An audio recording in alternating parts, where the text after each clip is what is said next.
My fellow Americans, it's been 343 days since the virus that has ravaged our nation tragically claimed its first life. On February the 6th in 2020, Patricia Dowd took her last breath at home under the California sun in Santa Clara. She was 57 years old, a beloved wife, mother, daughter, sister.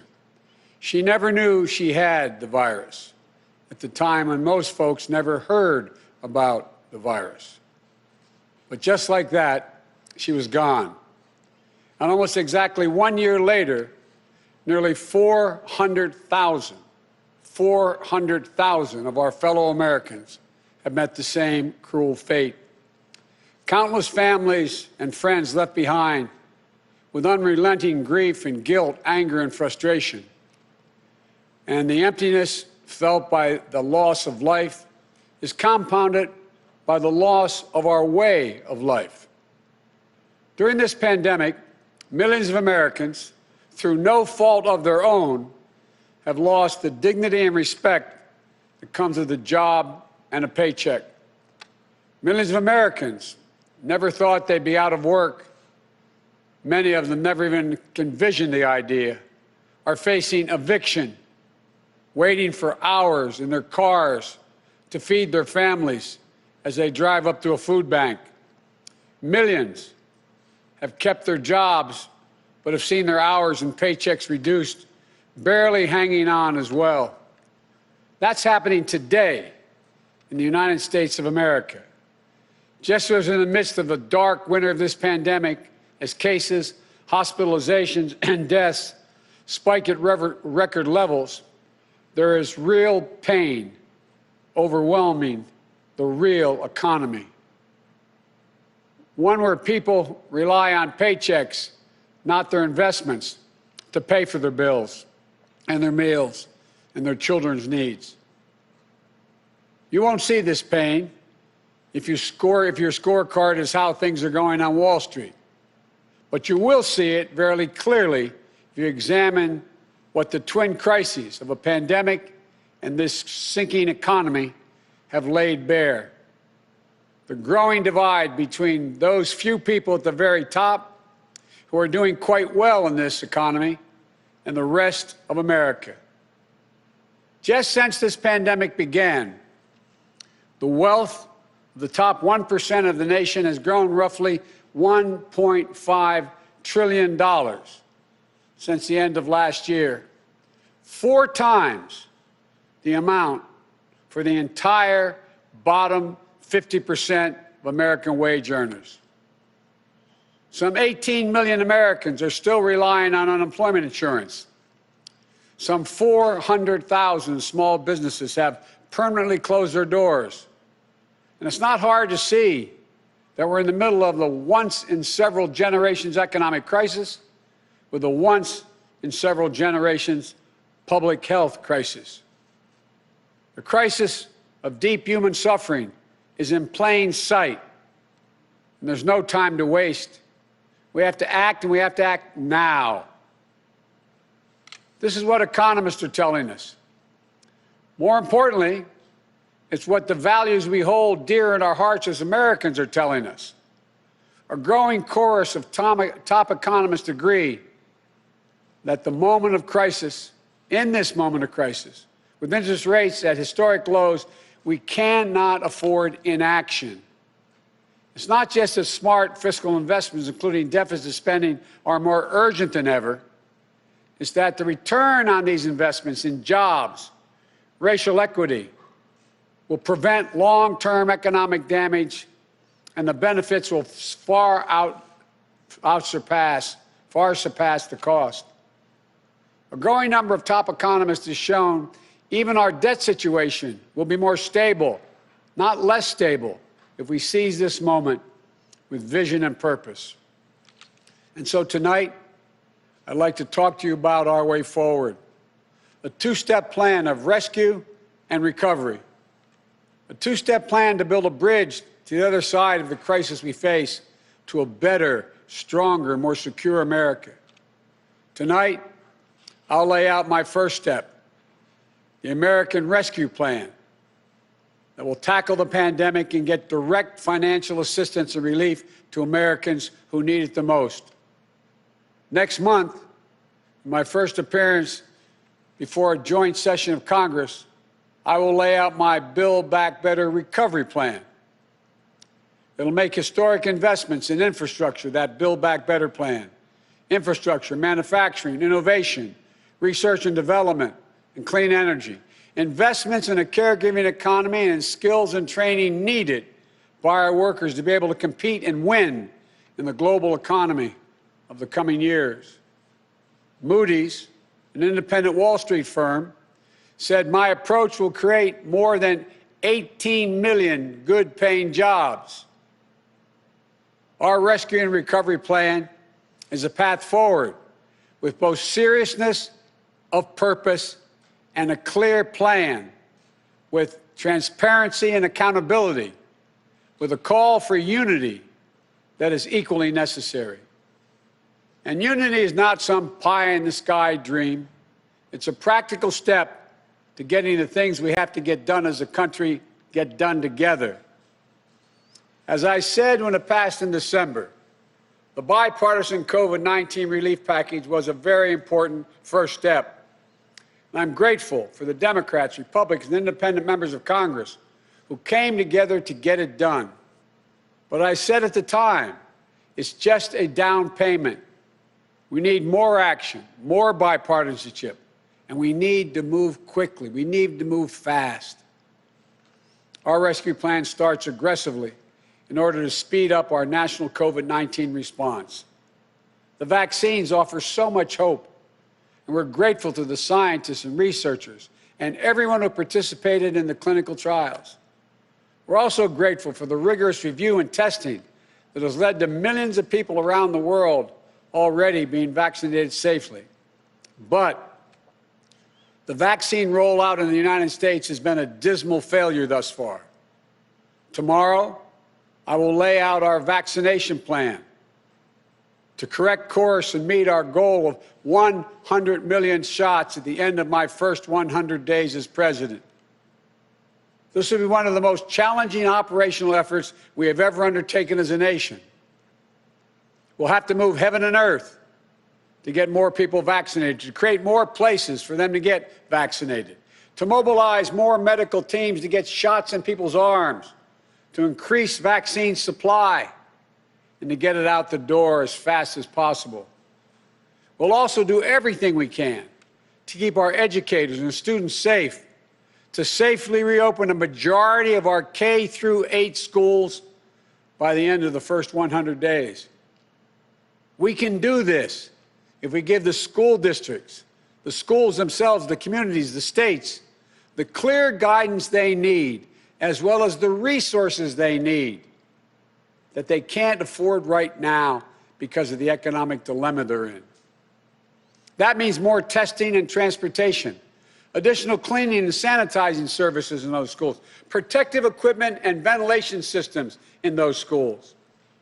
We need to make sure that workers who have COVID-19 symptoms are quarantined, and those who need to take care of their family members with COVID-19 symptoms should be able to stay home from work and still get paid. This will reduce the spread of the virus and make sure workers get the support they need to maintain their families. But we need about $400 billion in funding from Congress to make all of what I just said happen. It's a great deal, but I'm convinced we are ready to get this done. The very health of our nation is at stake. Our rescue plan also includes immediate relief to Americans hardest hit and most in need. We will finish the job of getting a total of $2,000 in cash relief to people who need it the most. The $600 already appropriated is simply not enough. You just have to choose between paying rent and putting food on the table. Even for those who've kept their jobs, these checks are really important. You see, if you're an American worker making $40,000 a year with less than $400 in savings, maybe you've lost hours, or maybe you're doing fewer shifts, driving a truck or caring for the kids or the elderly. You're out there putting your life on the line to work during this pandemic and worried every week that you'll get sick, lose your job, or worse. $2,000 is going to go a long way to ease that pain. We'll also provide more peace of mind for struggling families by extending unemployment insurance beyond the end of March for millions of workers. That means that 18 million Americans currently relying on unemployment benefits while they look for work can count on these checks continuing to be there. Plus, there will be a $400 per week supplement so people can make ends meet. This gets money quickly into the pockets of millions of Americans who will spend it immediately on food and rent and other basic needs. As the economists tell us, that helps the whole economy grow. We'll also tackle the growing hunger crisis in America. As I speak, and the Vice President-elect has spoken to this many times, 1 in 7 households in America, more than 1 in 5 Black and Latino households in America, report they don't have enough food to eat. This includes 30 million adults and as many as 12 million children. It's wrong. It's tragic. It's unnecessary. It's unacceptable. So we're going to extend emergency nutritional assistance for 43 million children and their families enrolled in the SNAP program through the rest of this year. We'll help hard-hit restaurants prepare meals for the hungry, provide food for the families who need it. We will invest $3 billion in making sure mothers and their young children have the nutrition they need. This will not only meet our moral obligation we have to one another, but will also spur our economic growth, get restaurants and workers back on the job. And as we work to keep people from going hungry, we'll also work to keep a roof over their heads, to stem the growing housing crisis and evictions that are looming. Approximately 14 million Americans have fallen behind on rent, many at risk of eviction. If we don't act now, there'll be a wave of evictions and foreclosures in the coming months as the pandemic rages on. This would overwhelm emergency shelters, increase COVID-19 infections as people have nowhere to go and can't socially distance. Next week, we'll take action to extend nationwide restrictions on evictions and foreclosures. This will provide more than 25 million Americans greater stability instead of living on the edge every single month. And I'm asking Congress to do its part by funding rental assistance for 14 million hard-hit families and tenants. It will also be a bridge to economic recovery for countless mom-and-pop landlords. These crises are straining the budgets of states and cities and tribal communities that are forced to consider layoff and service restrictions of the most needed workers. It means that people putting their lives at risk are the very people now at risk of losing their jobs. Police officers, firefighters, all first responders, nurses, educators.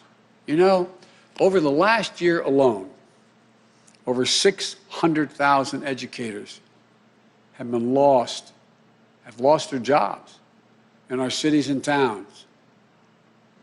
Our rescue plan will provide emergency funding to keep these essential workers on the job and maintain essential services. It will ensure that vaccines are administered and schools can reopen. Vice President-elect Harris and I have been speaking with county officials, mayors, governors of both parties on a regular basis. We're ready to work with them, to help them get the relief they need.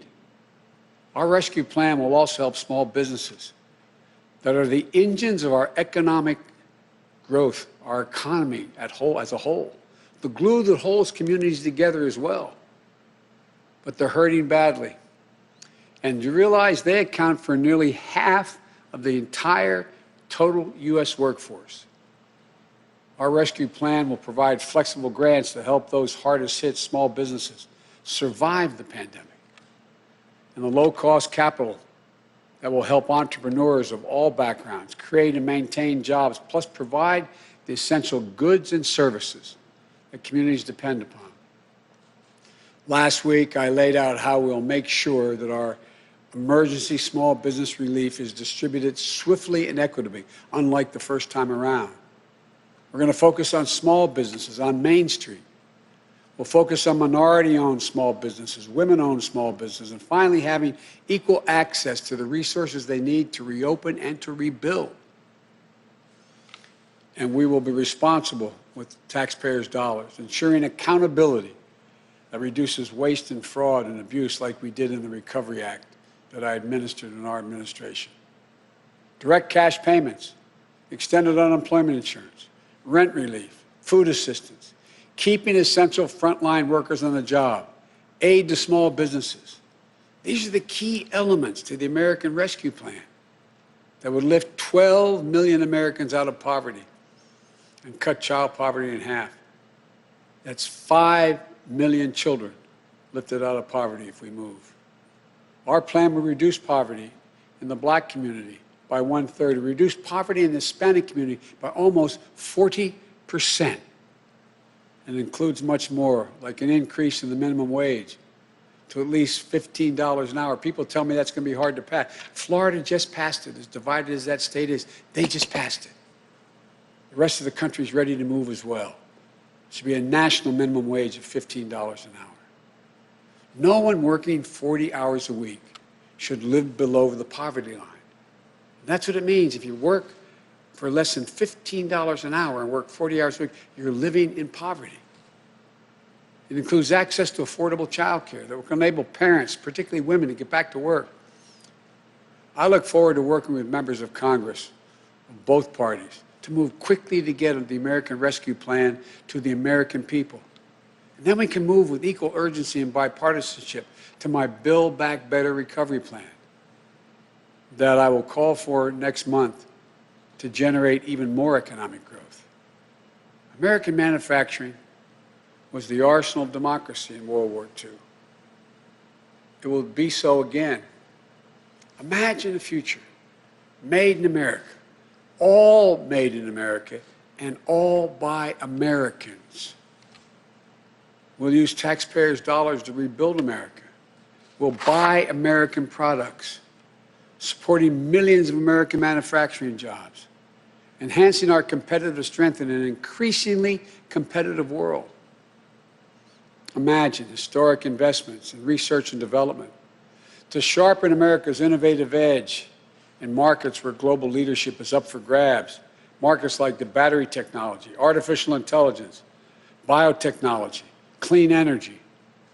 Imagine confronting the climate crisis with American jobs and ingenuity leading the world. It's time to stop talking about infrastructure and to finally start building an infrastructure so we can be more competitive. Millions of good-paying jobs that put Americans to work rebuilding our roads, our bridges, our ports, to make them more climate resilient, to make them faster, cheaper, cleaner, to transport American-made goods across our country and around the world. That's how we compete. And imagine millions of jobs in a caregiving economy. Ease the financial burden of caring for young children and aged loved ones. Let's make sure our caregivers, mostly women, women of color, immigrants, have the same pay and dignity that they deserve. So we can do these bold, practical things now. You know, I know what I just described does not come cheaply, but failure to do so will cost us dearly. The consensus among leading economists is we simply cannot afford not to do what I'm proposing. Independent, respected institutions from around the world, from the Federal Reserve to the International Monetary Fund, have underscored the urgency. Even Wall Street firms have reinforced the logic. If we invest now boldly, smartly, and with unwavering focus on American workers and families, we will strengthen our economy, reduce inequity, and put our nation's long-term finances on the most sustainable course. And where we're making permanent investments, recurring investments, as I said in the campaign trail, we will pay for them by making sure that everyone pays their fair share, not punishing anybody.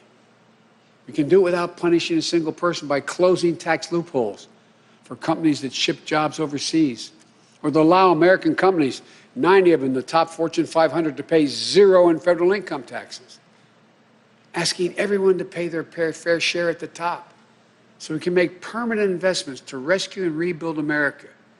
It's the right thing for our economy. It's the fair thing. It's the decent thing to do.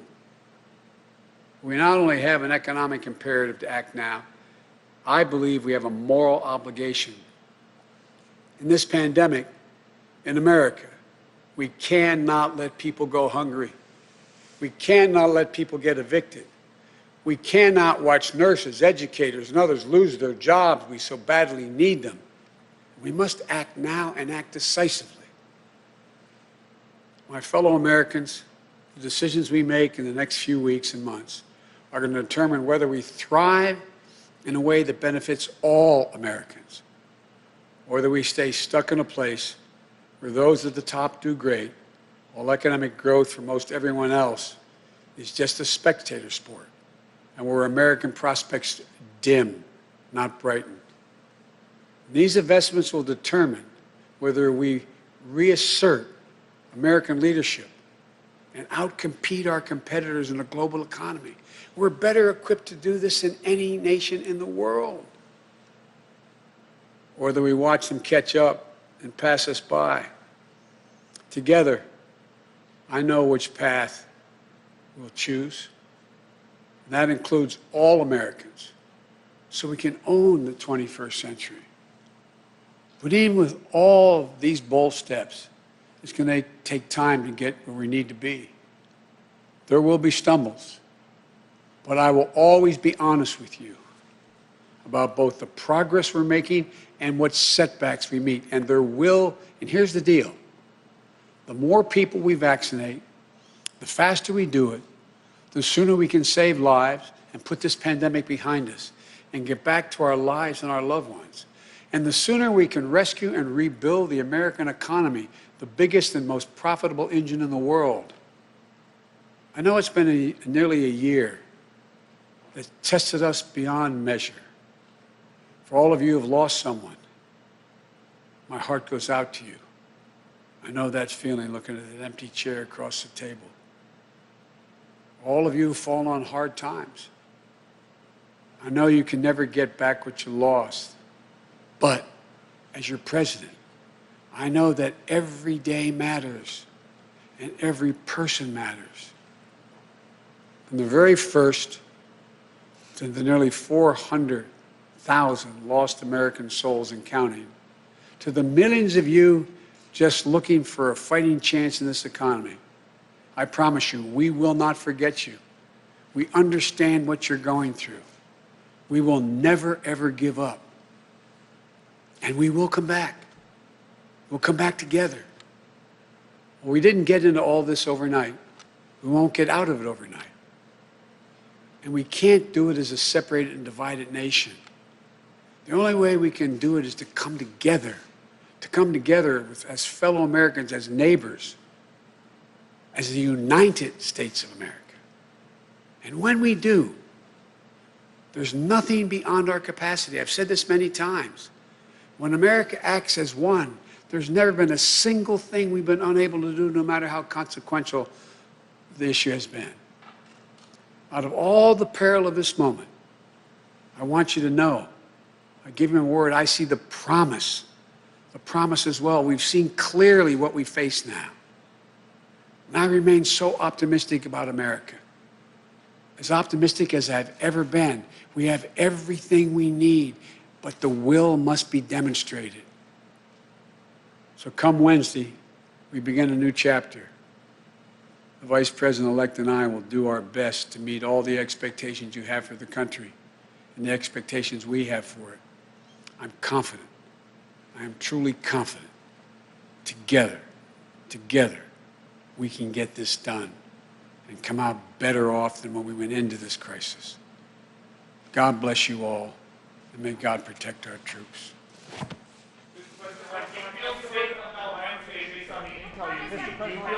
Have you heard from the parliamentarian about bifurcation, sir?